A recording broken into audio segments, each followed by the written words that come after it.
ನಮಸ್ಕಾರ ಪ್ರಿಯ ವೀಕ್ಷಕರೇ, ತ್ರಿಶಕ್ತಿ ಚಾನಲ್ಗೆ ಸ್ವಾಗತ. ಈಗೊಂದು ಅದ್ಭುತವಾದಂಥ ಸ್ತ್ರೀ ಪುರುಷ ಗಂಡ ಹೆಂಡತಿಯರ ಅನುಬಂಧಕ್ಕಾಗಿ ಒಂದು ಯಂತ್ರ ಮಂತ್ರ ನಿಮಗೆ ತಿಳಿಸ್ತಿದ್ದೇನೆ. ಇವೆಲ್ಲ ಭಾಳ ಪವರ್ಫುಲ್ಲಾಗಿದ್ದಾವೆ. ಇವೆಲ್ಲ ಭಾಳ ಅದ್ಭುತವಾದಂಥ ಯಂತ್ರಗಳು, ಮಂತ್ರಗಳು. ಇದನ್ನು ನೀವು ಅದ್ಭುತವಾದಂಥ ನೀವು ಕಾರ್ಯನ ಸಿದ್ಧಿ ಮಾಡ್ಕೋಬೋದು.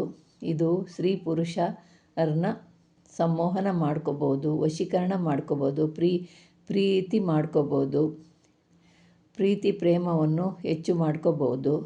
ಗಂಡ ಹೆಂಡತಿರು ದೂರ ಆಗಿರೋರನ್ನ ಒಂದುಗೂಡಿಸ್ಕೋಬೋದು. ಗಂಡ ಹೆಂಡತಿರ ಸಮಸ್ಯೆಗಳು ಸರಿ ಹೋಗೋದಕ್ಕೆ ಏನೆಲ್ಲ ನಾವು ಮಾಡಬೇಕು ಅನ್ನೋದನ್ನು ನಿಮಗೆ ತಿಳಿಸ್ತೀನಿ. ನೀವು ಒಂದು ಭಾನುವಾರ, ಗುರುವಾರ, ಅಮಾವಾಸ್ಯೆ, ಹುಣ್ಣಿಮೆ, ಪುಷ್ಯ ನಕ್ಷತ್ರ, ರವಿ ಪುಷ್ಯ, ಗುರು ಪುಷ್ಯ ಇಂಥ ದಿನಗಳಲ್ಲಿ ಈ ಯಂತ್ರನ ಸಿದ್ಧಿ ಮಾಡೋದು ಯಾವ ರೀತಿ ಅಂದರೆ, ಒಂದು ತಾಮ್ರದ ತಗಡಿನ ಮೇಲೆ ಬರಿಬೇಕು. ನೀವು ತಾಮ್ರದ ತಗಡಿನ ಮೇಲೆ ಬರೆದು ಇದನ್ನು ಯಂತ್ರನ ನೀವು ಸ್ಥಾಪನೆ ಮಾಡಬೇಕು. ಸ್ಥಾಪನೆ ಮಾಡಿ ಇದಕ್ಕೆ ಧೂಪ ದೀಪ, ಇದಕ್ಕೆ ಮುಂಚಿತವಾಗಿ ಪ್ರಾಣ ಪ್ರತಿಷ್ಠೆ ಮಾಡಬೇಕು. ಯಂತ್ರನ ಶುದ್ಧೀಕರಿಸ್ಬಿಟ್ಟು ಆಮೇಲೆ ಒಂದು ಬಟ್ಟೆನಲ್ಲಿ ಎಲ್ಲ ಚೆನ್ನಾಗಿ ಒರೆಸ್ಬಿಟ್ಟು ಆಮೇಲೆ ಇದಕ್ಕೆ ಜವಾದು, ಪುನುಗು ಮತ್ತು ಅರಿಶಿನ ಕುಂಕುಮ ಎಲ್ಲ ಲೇಪನೆ ಮಾಡಿ ಇದಕ್ಕೆ ಪ್ರಾಣ ಪ್ರತಿಷ್ಠೆ ಮಾಡಬೇಕು. ಪ್ರಾಣ ಪ್ರತಿಷ್ಠೆ ಆದ ನಂತರ ನೀವು ಧೂಪ ದೀಪ ನೈವೇದ್ಯ ಇದನ್ನೆಲ್ಲ ಮಾಡಿ ಆಮೇಲೆ ಹೂಗಳಿಂದ ಇದಕ್ಕೆ ಒಂದು ಅಭಿಷೇಕ ಮಾಡೋ ಥರ ಹೂವನ್ನ ನೀರಿನಲ್ಲಿ ಸುಮ್ಮನೆ ಸ್ವಲ್ಪ ಅದ್ಕೊಂಡು ಗಂಧಂ ಸಮರ್ಪಯಾಮಿ, ಪುಷ್ಪಂ ಸಮರ್ಪಯಾಮಿ, ಆಮೇಲೆ ಅರಿಶಿನ ಇದು ಎಲ್ಲ ನಮಗೆ ಯಾವ್ಯಾವ ರೀತಿ ದೇವರುಗಳಿಗೆ ಹಚ್ಚಿರ್ತೀವೋ ಅರಿಶಿನ ಕುಂಕುಮ ಎಲ್ಲ ಸಮರ್ಪಯಾಮಿ ಅಂದ್ಬಿಟ್ಟು ನೀವು ಧೂಪ ದೀಪಂ ಸಮರ್ಪಯಾಮಿ ನೈವೇದ್ಯಂ ಸಮರ್ಪಯಾಮಿ ಅಂತೇಳ್ಬಿಟ್ಟು ಆ ಪುಷ್ಪನ ತೆಗೆದು ಹೂವು ಆ ಯಂತ್ರದ ಮೇಲೆ ಹಾಕಾದ ನಂತರ ನೀವು ಆ ಯಂತ್ರಕ್ಕೆ ಮಂತ್ರ ಇದೆಯಲ್ಲ ಆ ಮಂತ್ರನ ನೀವು ಹೇಳಬೇಕು. ಮಂತ್ರನ ನೀವು ಹೇಳ್ಕೊಂಡ ನಂತರ ಅದನ್ನು ಮಂತ್ರ ಹೇಳ್ಕೊಳ್ಳೋ ವಿಧಾನ ಯಾವ ರೀತಿ ಅಂದರೆ, ಇದನ್ನು ಯಂತ್ರ ಬರೆದಾದ ನಂತರ ಪ್ರಾಣ ಪ್ರತಿಷ್ಠೆ ಎಲ್ಲ ಮಾಡಿ ಒಂದು ತಟ್ಟೆ ಒಳಗೆ ಅಕ್ಕಿ ಹಾಕ್ಬಿಟ್ಟು ಅಕ್ಕಿ ಮೇಲೆ ಯಂತ್ರ ಇಡಬೇಕು. ಅದಕ್ಕೆ ಧೂಪ ದೀಪ ನೈವೇದ್ಯ ಎಲ್ಲ ಸಮರ್ಪಣೆ ಮಾಡಬೇಕು. ಗಂಧ ಅಕ್ಷತೆ ಎಲ್ಲ ಪುಷ್ಪಗಳನ್ನೆಲ್ಲ ಅರ್ಪಣೆ ಮಾಡಿ ಒಂದು ಗಂಧದಲ್ಲಿ ಒಂದು ಹದ್ದುಕೊಂಡು ಅದಕ್ಕೆಲ್ಲ ನೀವು ಸಮರ್ಪಣೆ ಮಾಡಬೇಕು.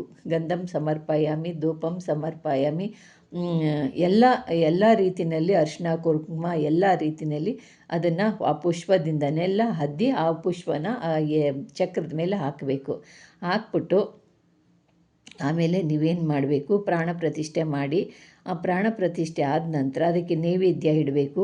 ಸ್ವಲ್ಪ ಪೊಂಗಲ್ಲೋ ಪಾಯಸನೋ ಈ ಥರ ಸ್ವೀಟ್ ಮಾಡಿ ಅದಕ್ಕೆ ನೈವೇದ್ಯ ಮಾಡಿ ತಟ್ಟೆನಲ್ಲಿಟ್ಟು ನೀವು ಮಂತ್ರನ ಸಿದ್ಧಿ ಮಾಡ್ಕೋಬೇಕು.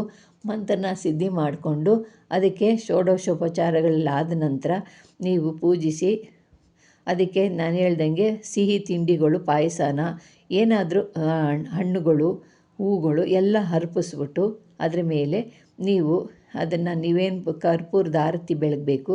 ಅದಕ್ಕೆ ಕರ್ಪೂರದ ಆರತಿ ಬೆಳಗಿ ನಮಸ್ಕರಿಸಿ ಪ್ರಾರ್ಥಿಸಬೇಕು.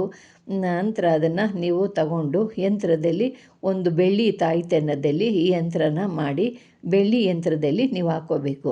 ಬೆಳ್ಳಿ ಯಂತ್ರದಲ್ಲಿ ಹಾಕಿ ಕೊರಳಲ್ಲೋ ಇಲ್ಲ ಸೊಂಟದಲ್ಲೋ ಧರಿಸೋದ್ರಿಂದ ನೀವು ಗಂಡ ಹೆಂಡತಿ ಅನ್ಯೋನ್ಯವಾಗಿ ಬಾಳ್ತೀರ. ಅನ್ಯೋನ್ಯವಾಗಿ ಗಂಡನ ಬಿಟ್ಟು ಹೆಂಡ್ತಿ ಇರಲ್ಲ, ಹೆಂಡ್ತಿನ ಬಿಟ್ಟು ಗಂಡ ಇರಲ್ಲ. ಆ ಥರವಾದಂಥ ಒಂದು ಯಂತ್ರ ಇದು ಪ್ರೀತಿ ಪ್ರೇಮನ ಹೆಚ್ಚಿಸುವಂಥ ಒಂದು ಯಂತ್ರ. ಇದನ್ನು ಮಾಡ್ಕೊಳ್ಳಿ. ಗಂಡ ಹೆಂಡ್ತಿ ಯಾರ್ಯಾರು ದೂರವಾಗಿದ್ದಾರೋ ಅಂಥವ್ರಿಗೆ ಈ ಯಂತ್ರ ಮಂತ್ರ ಎರಡನ್ನೂ ಕೂಡ ಅದ್ಭುತವಾದ ಕಾರ್ಯ ಮಾಡುತ್ತೆ.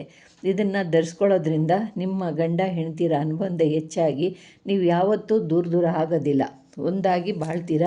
ಯಾವತ್ತೂ ಕೂಡ ದೂರ ಆಗೋಕ್ಕೆ ಹೋಗಬೇಡಿ. ಒಡೆದೋಗಿರೋ ಸಂಸಾರನ ಒಂದುಗೂಡಿಸ್ಕೊಂಡು ಬಾಳಿ. ಈಗ ಈ ರೀತಿಯಾಗಿರೋದೇ ಜಾಸ್ತಿ ಆಗೋಗಿದೆ. ಒಬ್ರಿಗೊಬ್ರು ದೂರ ಆಗಿ ಡೈವರ್ಸ್ಗಳ್ಗೆ ಹೋಗ್ತಿದ್ದೀರಾ. ಆ ಡೈವರ್ಸ್ಗಳು ಮಾಡ್ಕೊಳ್ಳೋ ಬದಲು ಇಂಥ ತಂತ್ರಗಳು ಮಾಡಿಕೊಂಡು ನಿಮ್ಮ ಸಂಸಾರನ ಒಂದುಗೂಡಿಸ್ಕೊಂಡು ನಿಮ್ಮ ಮಕ್ಕಳನ್ನ ಕಾಪಾಡ್ಕೊಳ್ಳಿ. ಮಕ್ಕಳುಗಳ್ನ ನೀವೊಂದು ಕಡೆ ಮಕ್ಕಳೊಂದು ಕಡೆ ಹಿಂಗೆ ಅಲಿಯೋದ್ರಿಂದ ತುಂಬ ಸಂಸಾರ ಅಲ್ಲೋಲ ಕಲ್ಲೋಲ ಆಗೋಗುತ್ತೆ. ಪ್ರಿಯ ವೀಕ್ಷಕರೇ, ಇನ್ನೂ ಇದ್ದಾವೆ. ಇದರಲ್ಲಿ ಎಂಥ ಅದ್ಭುತವಾದಂಥ ಚಕ್ರ ಇದೆ ನೋಡಿ. ಅದರ ಚಕ್ರದಲ್ಲೇ ಮಂತ್ರಗಳು ತುಂಬಿಕೊಂಡಿದ್ದಾವೆ. ಅದರಿಂದ ಇದು ನಿಮಗೆ ಅದ್ಭುತವಾದಂಥ ಕೆಲಸ ಮಾಡುತ್ತೆ. ಈ ಕೆಲಸದಿಂದ ನಿಮ್ಮ ಸಂಸಾರ ಸರೋಗುತ್ತೆ. ನಿಮಗೆ ಇದೇ ರೀತಿಯಾದಂಥ ಇನ್ನು ಮುಂದೆ ಯಂತ್ರಗಳು ಹಾಕ್ತೀನಿ. ನಿಮಗೆ ಇಷ್ಟವಾದರೆ ಲೈಕ್ ಮಾಡಿ, ಶೇರ್ ಮಾಡಿ, ಸಬ್ಸ್ಕ್ರೈಬ್ ಮಾಡಿ. ನಮಸ್ಕಾರ.